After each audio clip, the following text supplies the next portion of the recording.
our presenter today is named Yael Elmatad. She is in a Chandler group lab. The Chandler group is a theoretical lab, meaning they don't do hands-on experiments.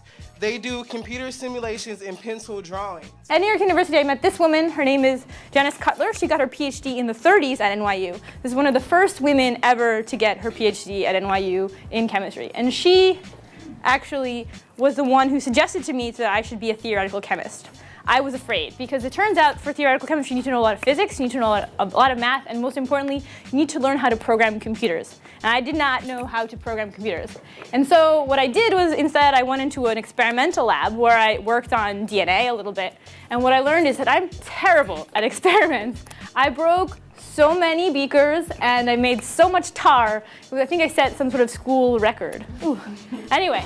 So what happened is I had to bite the bullet and I joined a theoretical lab and I had to learn how to program. And in the beginning it was hard. I had a lot of people help me and it turned out to be not as scary as I thought it was. And in the end I actually really love computer programming and I want you to know that you shouldn't be afraid of stuff just because you don't know if you're any good at it. You should give it a try. Okay, so what I'm going to show you right now is a video of something people have done with glassy science to actually make something, to engineer something. And it's a robotic hand. Initially, it's under no pressure. And then what you'll see is it forms around the object, and then pressure turns on, and it becomes stiff, like vacuum-packed coffee grounds.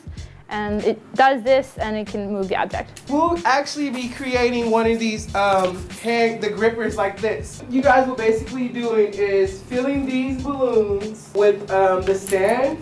You use a funnel. You hook the funnel up into the balloon, and then you pour the sand into the balloon to its full.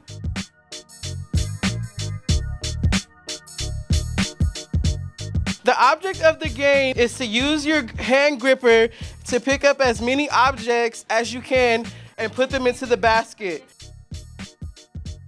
What happens in the robot hands is that increasing pressure is very, very similar to decreasing temperature. So like you decrease temperature and water becomes ice, this becomes harder and harder. So at low pressure, that's what we live in today, the sand is in its sort of liquid form. It can take the shape of its container, it flows, it's really soft, you don't have a problem pressing on it. As the pressure increases, the sand, which is made of all these little funny shaped bits, really jams and it gets stuck and the particles can no longer slide past each other.